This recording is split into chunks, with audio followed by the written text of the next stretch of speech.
Jā, tas tā ir. Tāpēc, kad tu pareizi definē, ka tāda sajūta, ka viņas nevar izārstēt vai šķiet neiespējami, vai ka tev pašam tu to pat definē, ka viņas ir ieaugušas. Jā, viņas ir ieaugušas, bet tas nenozīmē, ka viņas nevar izravēt. Viņas vienkārši tiešām ir ieaugušas ļoti dziļi, ar dziļām saknēm un ļoti nopietni.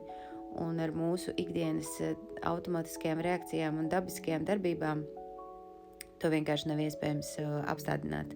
Tāpēc, kad mūs vada mūsu šīs zemapziņas bailes un viss, viņas vada mūs ne tikai darbībās, bet vada mūsu lēmumos, tajā, kā pat mēs cenšamies pret to cīnīties un tā tālāk. Tas ir tas tā kā noslēgts aplis, no kura tiešām ir sajūta, ka nav iespējams tikt ārā, jo pat tad, kad tu mēģini darīt pretējo, tu dari to pašu, lai tikai noturētu to apli. Tā strādā zemapziņa, tā strādā zemapziņas aizsardzība. Tas ir tā kā uguns siena, kurai ir uzdevums pašai sevi noturēt, pašai sevi pasargāt. Un lai ko tu darītu, vienkārši vienalga, tu vari darīt jebko, tikai vienkārši noturi, paliec šai pašā sajūtā, tikai nerauj viņu ārā ar saknēm. Un tā atbilde ir tāda, ka tā cerība, ko es varu iedot, ir, ka to tiešām var izravēt ar saknēm ārā, to var izņemt uz neatgriešanos, no tā var atbrīvoties, bet tas paprasa diezgan lielu piepūli, vainu ļoti lielu disciplinētu iekšēju darbu, bet tāpat tās kaut kāda mentora vai cilvēka vadībā, tāpēc, ka tu pats sev nevari palīdzēt no ārpuses kādu, kurš no malas redz, jo tu pats esi tajā savā aplī un savā programmā un bailē. Super, ja vispār var vēl atpazīt to, ka tevī kaut kas tāds ir, bet atpazīšana, diemžēl, neatbrīvo no tā.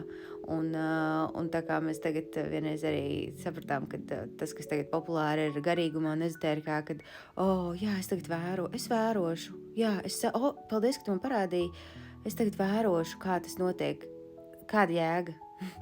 Tas ir, tu vienkārši turpini viņā palikt tajā programmā.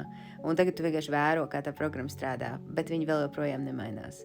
Līdz ar to zemapziņas aizsardzība vienmēr tev atbalstīs vērošanā, atbalstīs sūdzēšanās, atbalstīs tevi domā, ka tas ir neiespējami, atbalstīs tajā, ka to nav iespējams izārstēt, atbalstīs tajā, ka šīs bailes ir ieaugušas, atbalstīs tajā, ka no viņiem nevar atbrīvoties, un atbalstīs tajā, ka viens atkal es tā izdarīju, un atbalstīs tev pat dusmās uz sevi, ka tu vēl joprojām no tā neesi ticis ārā. Viņas atbalstīs tev pat tajā domā, ka tu gribi tikt ārā, bet gribēšana nozīmē, ka tu vienmēr viņā paliec. Tu nevis ej ārā, bet tu gribi tikt ārā. Un tās ir divas dažādas lietas. Tā, ka, ja gribās tiešām tikt ārā, nevis vienkārši gribēt, bet gribās tikt ārā, tad varu ieteikt tikai griezties pēc palīdzības. Man ir liela pieredze šajā, gan personīgi ar visām šīm lietām, gan arī ar daudziem klientiem, kuriem ir tādas un daudz vēl līdzīgas un tikpat dziļas un nopietnas lietas. To var izārstēt, to var izravēt, no tā var atbrīvoties, var dzīvot dzīvi viegli, bez šī visa, un brīnīties un skatīties, ak, mans Dievs, kā es vispār dzīvoju pirms tam, kāds vispār bija iespējams. Tā kā, ja jūti, ka vajag iedvesmu un jūti, ka es esmu tas, kurš var tev palīdzēt, tad griezies pie manis, ja nē, tad griezies pie kāda cita, kurš tev rezonē, bet griezies, tāpēc, ka bez palīdzības tas vienkārši nav iespējams. Tu vienkārši pats to nevar, tāpēc, ka tā uzbūve ir. Mums ir jāgriežās pie kāda pēc palīdzības.